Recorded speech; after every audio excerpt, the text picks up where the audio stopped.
welcome to Trudy and Friends. I'm Trudy. My friends include Kathy Lee, the original, Jerome Roberts, the Philly Gator, and Gary Williams, the man about town. And we're going to be talking today about some very serious things. I know we have the Afghanistan situation, the pandemic, and lots of things are going on. But one thing that we're very concerned about is the epidemic of violence in our streets, and particularly here in Philadelphia. We want to get to that. So, Gary, I'm going to ask you to kind of give us an overview of what's going on. Well, hello, fans and the people that are listening in the audience. Um, it's a very bad situation going on, and no one appears to know what the solutions are. So I'm going to just give you some facts and numbers. The number of homicides is 345 as of Sunday, 11:59 p.m. The number of non-fatal shootings is 1,201. 85% of the fatal and non-fatal shootings are African Americans. 52% of the fatal and non-fatal shooting victims are males between the ages of 18 to 30. 27% of the fatal and non-fatal shooting victims are males between the ages of 31 and 45. 141 fatal and non-fatal shooting victims are under the age of 17. So we're killing our youth a lot of ways, most of the gun violence happens to be centered in North and West Philadelphia. Hmm. That's the current stats up to Sunday evening. Now, as of Sunday evening, which today's Tuesday, other things have happened. So that's the gist of the matter. So it is an epidemic. Do we know why it's happening so much? Do we know why, Gary, that it's happening so much worse than before, and so much happening to our young men, particularly? Well, there's one main contributor to the fact is that the young people have short fuses, and they actually have nothing to do. They have no jobs. So poverty would be the main highlight of why it's happening. For me, that's what I would say.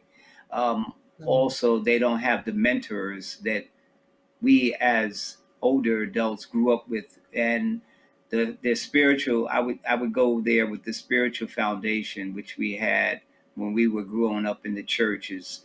I don't think any of these young people have seen the door of the church. That's my analogy. That's what you're saying, huh? Yeah. I believe the most important one is that they have thin skin. So if someone says something to one another and they don't like what is being said, then they might just go get a gun and just shoot the person that made the statement about them because they don't want to feel like embarrassed or dissed. And that's happening on Instagram and Facebook. Jerome, you've been around quite a bit and you go around quite a bit. So you hear these kids talking. What do you see as the underground reason that there's been so much of an increase? Because sometimes they shoot people that they don't even know, they've never seen, in a park or just in an automobile, and they just take out a gun and pop. What's going on? This epidemic of violence and gun violence is happening all across the United States. There's an increase of 22% of murders in all major cities. And one of the impetus is these young people have nothing to do but pay attention to social media. And if they feel as though getting disrespected on social media, they're resorting to violence. And part of it is the pandemic having people locked down with nothing to do. And you got nothing to do, you find something to do, and oftentimes what you find is trouble. Thin skin, Gary mentioned thin skin. And you're absolutely right, Gary. Many of these young people have, they resort to gun violence at the top of you know, and oftentimes when they start, you know, a bullet doesn't know anybody. A bullet just goes where it's aimed. And so many of these people are getting shot are bystanders. That's And what I mean. They don't even know. And well, that's what Kathy, the community, the number of young that have been affected by this. When I say young people, I'm talking about the people 17. well, Kathy, as a former teacher, and I know you're still doing things with young people, can you see something that we as the public can do to kind of calm things down or help the authorities that are trying to do something? Okay, let me preface my remarks to this topic by saying that this is a continuing issue. It is not a new issue. And when you look at how we arrived at this, the whole criminalizing of a race of people that began in this country, you really have to sit back and peel the layers off of the onions. Because when I think of this topic, I think of Du Bois when he did his seminal work, you know, the Philadelphia Negro. I also think of I think the guy's name is Lane, who actually documented a lot of stats on the rise of violence in Philadelphia about maybe 2 or 3 years after Du Bois's seminal work, which came out in 1899.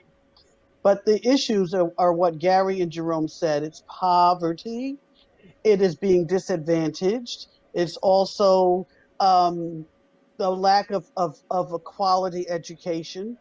And we're still leaving the education of our children in the hands and of a system that is not designed by us or for us. And so we're constantly struggling as educators to even bring students into the fold. And on a personal note, one of the articles that I looked at, I was stunned to see a student that I taught, Sakar Johnson. His son was a victim, I believe, of the July 4th shooting.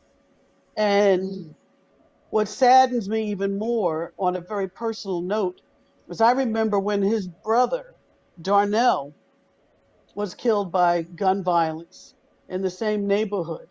It took 6 bullets and took a week, from my understanding, of each bullet for him to finally transition. So there are mm, families that are going through the same um, uh, um, pandemic or situation.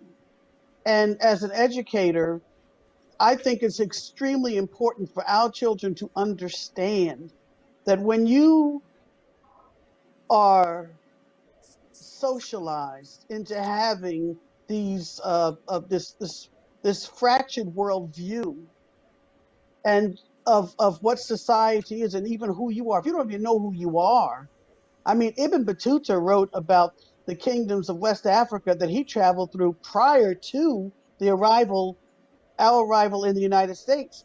He said that Africans, the cities he traveled, West Africa, were clean. They wouldn't even rob a dead man. They packaged mm. up all their belongings. So we have become like the people that that captured us and brought us here. I'm just saying, is there a link between that?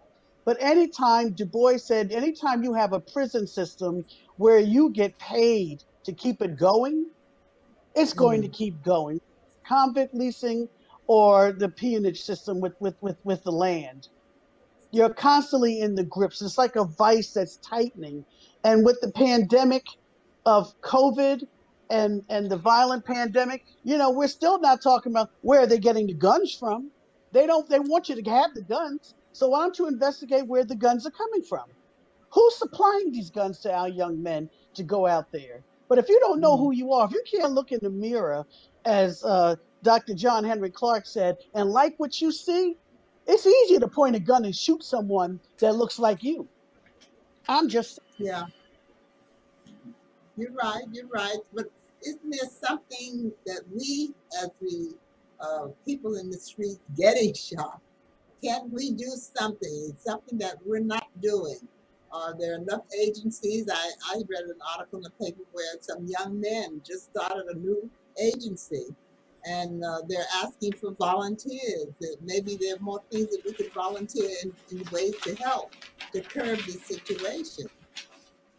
Well, I could say something to that.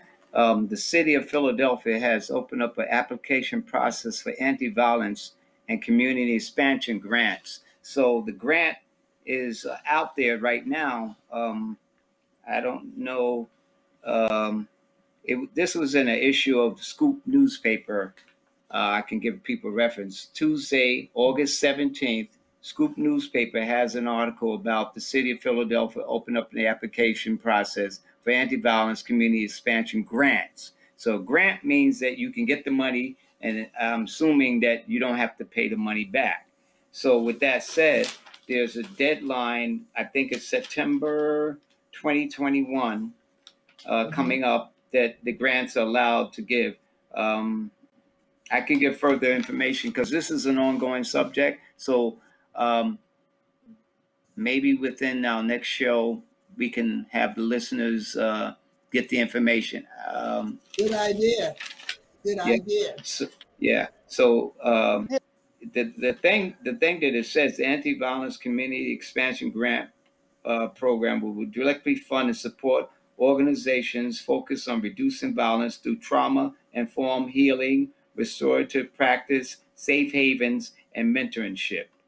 That's what it Mhm. says. So that those are the areas that really need to be focused on, as Kathy and so Jerome and I mentioned. Now, what you're saying sounds real good in this room where you are, but to me, again, take that money. If you can find Osama bin Laden, why can't you find out where these guns are coming from? Why can't you find out who is creating and supporting the the violence in the community? We're looking at the young people that have the guns, but it's the same thing even with the drugs and stuff. I mean, we don't grow the cocaine, we don't do any of that. But how does it get here? So who are the people supplying that? So focus some of the Well, money on finding out where the stuff is coming from, and also focus on getting the resources into the community. But it's going to start with education, because well, education is the key. However, you got a whole lot of educated people that are criminals now. Let's just keep it real. It has well, nothing to do with color. you got to remember that the FDA, I mean the firearms. What's the name of that organ? Oh, you got to remember just one thing. You got to remember that the NRA is probably one of the most powerful organizations in this country. So when you look at that and what happened in the Capitol and what happened with guns being able to be allowed to carry openly, then you know that the guns is not one of their agendas to prevent, because it Mhm. means the Mhm. right to bear arms. So the whole Constitution has to be Here's a bared rectified. arm. Here's a bare arm.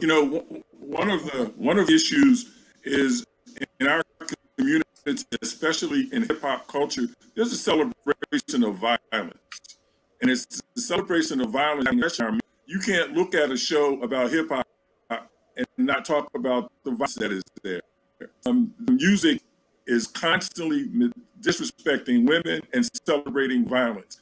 And that culture of celebrating violence is endemic in our young people. Growing up on this socialization through hip hop that says it's okay. I mean, people like 50 Cent is talking about, a shot 5 times, they're celebrating about it.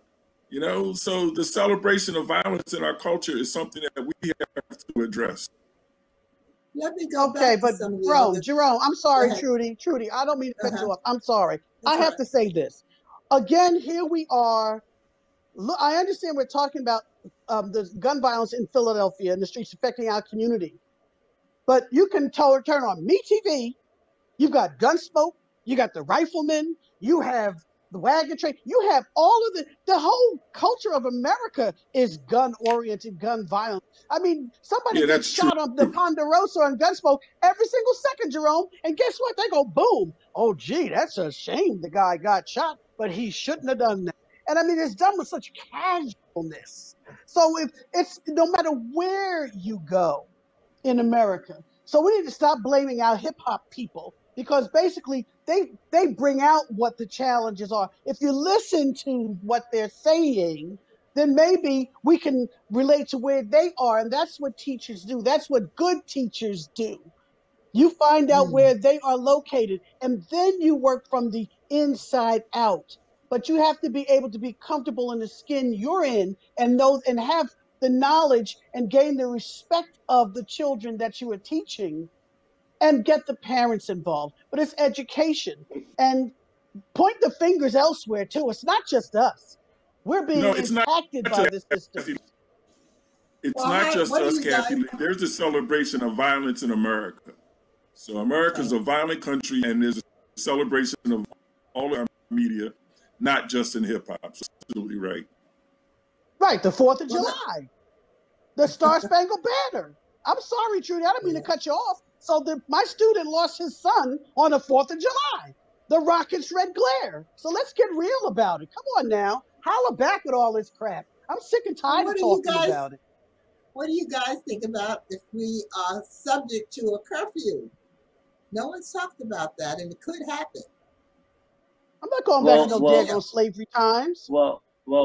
If they have a curfew, what is going to happen? The violence is going to happen inside the houses now. Are they going to contain it to the people that they love, the loved ones that are inside their homes, just like in the corona, that they had a lot of violence going on with husbands and wives fighting each other and hurting each other and some killing each other? That's what happened during Yeah, the corona. per- And that wasn't even involving weapons. I mean, well, it might have involved weapons, but look what happened with that. So what is a curfew going to do? I don't know. I yeah, You don't know, know curfew if that's an is going to be answer, the but it answer. could be. mhm.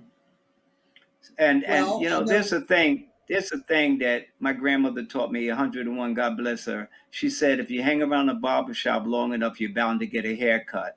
What has happened in this society and this history of America, we have been around them so long, we're starting to capitulate like them. So we're picking up their habits. I And you think it know would what be else? fine. Go ahead, Kathy. No, I was going to say, you know what else has changed? When we grew up, my grandmother lived upstairs, my aunts were across the street. In other words, I was surrounded by family and people that thought they were my family. We've lost that within the community.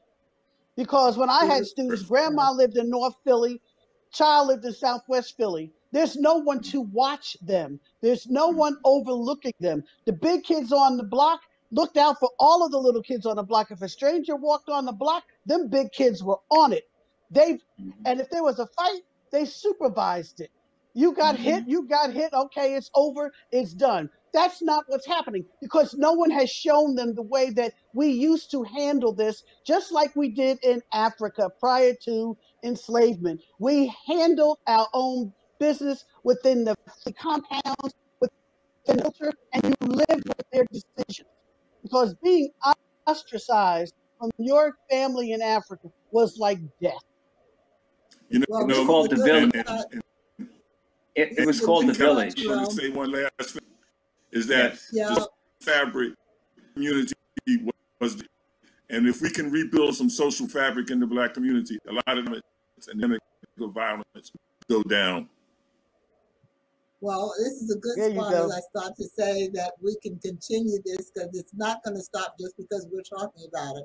And so we will continue this. In the meantime, we're going to take a break and we'll be right back with another subject I think you would like.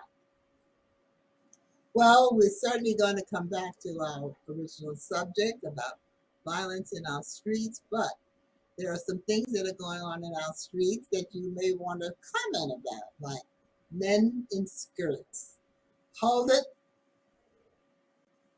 Don't get excited now. Men have been wearing short pants for a while, and they've been coming up without with all kinds of different things for their wardrobe.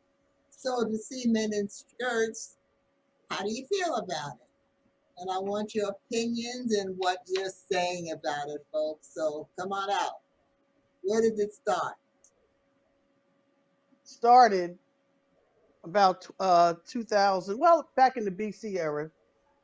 before the Common Era with the people of Kemet that some people call Egyptians. But in classical organizations or societies, they always had skirts. In fact, Yes. really, Western men wore skirts. You've seen the Irish kilt, you've seen the Lava Lavas or the Samoans and other people, but it really doesn't change within Western society. It's more of a Western thing to be against seeing men in skirts. And it started around the Victorian era when they decided that wearing a skirt was unmanly.